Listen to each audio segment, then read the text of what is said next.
Hi guys, this video is going to be about a winch install on a 2019 Polaris Sportsman 450 HO. I just picked up this unit not too long ago. Basically stock, nothing was on it, nothing was done to it extra, except what came from the factory. Got a good deal on a Superwinch LT3000. Picked up the Extreme Max mount kit. This wasn't specifically designed for this particular unit, but I picked it up anyways, got a good deal on it. I made it work. I'll talk a little bit more about that later. Had to buy some longer battery bolts, and I used one of these tools here that not everybody has, but it's a tester tool. You're definitely going to want to have one of those for this particular install. Directions overall were pretty good, but it did leave a little room for interpretation. I guess is a nice way to put it. So overall, the install took me about 3 hours. Went pretty smooth. And the first step is coming down here to the front.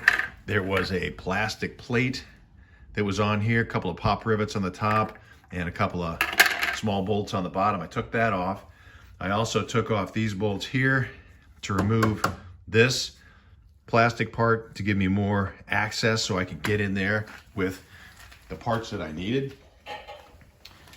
The winch mount mounted smoothly to the frame. 4 existing holes in the frame. The only hiccup was the lower left corner of the mount was hitting a portion of the frame, so I did have to cut that off. Not a problem, just used a reciprocating saw, cut that little piece off, and it slid right on, no problem. Winch slid right in, plenty of room. Bolted from the bottom, 4 bolts. The wires, I snaked them up. There was a lot of excess wire. Convoluted tubing you see here, I just had in the garage that did not come with the kit. I just put that on just to give it some extra protection. But I routed all my wires through the center of the frame, and I know it's hard to see in here. There's not a whole lot of room. But there's 2 gigantic holes in the center of the frame. I just mounted them through the middle, zip tied them, because I had to get them over to the battery, which is, on this unit is the bottom. Those longer battery bolts came in handy because I have 3 leads coming from the positive and 3 coming from the negative. I have my existing positive and negative from the machine. Then I have my winch positive and negative, and then I have a battery tender lead positive and negative. The existing bolts are too short. They would not bite into the battery, so I had to buy the longer bolts and cut them to length. So you're definitely going to want to look into that. Other side, you can see, did the same thing. Got some wires tucked in here, tucked them as high as I could, zip tied to the frame. Got my battery tender lead hanging there also. Mounting the solenoid, I decided to put mine inside of the storage container. This to me just made sense. I can just keep it up high. It fit in there perfectly. I really didn't give up that much space. It gave me room to store the remote that the kit came with. So I just keep this handy, keep that right there, just perfect. The remote plug I put up high, tucked it up high, kept it out of the way. Works out really nice there. Handlebar switch I mounted just below the handlebars. And this was a little tricky because there's not a lot of room up here. The kit did come with its own hardware, but there really wasn't space because I have these mirrors on both sides of my machine that I put on there. There wasn't a lot of space to put another set of hardware to go around the handlebar. So what I had to do is I tapped into my mirror and I basically just used the bolt. I used an extension arm that came with the kit, and then I mounted the switch down low.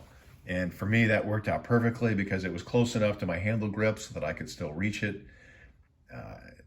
Didn't take up too much space. I just had to move some stuff around a little bit, but overall that worked pretty well. The trickiest part, I think, to this install is finding a switchable wire. In other words, the directions talk about finding a switch that turns on and off with the key.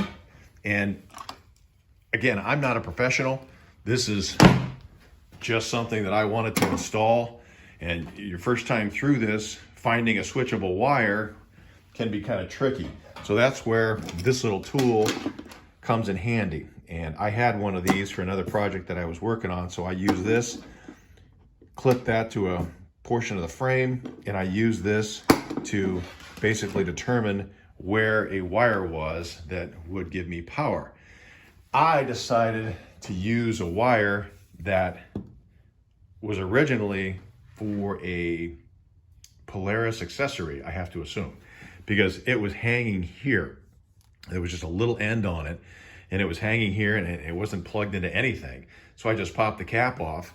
I used my tool, and I put the keys in, turned it on, put the other end of the frame, and I found out that there was 3 wires going to this little plug, and one of them turned on and off every time I hit the ignition. So I have to assume there was probably for some sort of a switch. Maybe it was a winch, maybe it was something else that is supposed to go there. It was directly from Polaris. So what I did is I took this cover off, a couple of screws on both sides. Inside there's a lower cover, a couple of bolts in there, those popped right off. And I basically exposed just where the fuse box was and where the wiring harness was. Cut a couple of these wire ties off, and there was another one inside there just so I can get access to that plug. I tapped into that plug, used a couple of butt connectors to hook up both of my red wires that came with the winch kit. One of them was for the handlebar switch, and the other one was for the remote plug that goes down there. Once I did that, I cleaned those up, put a little bit of electrical tape around them to hold them in place, give them some protection, and the winch worked perfectly.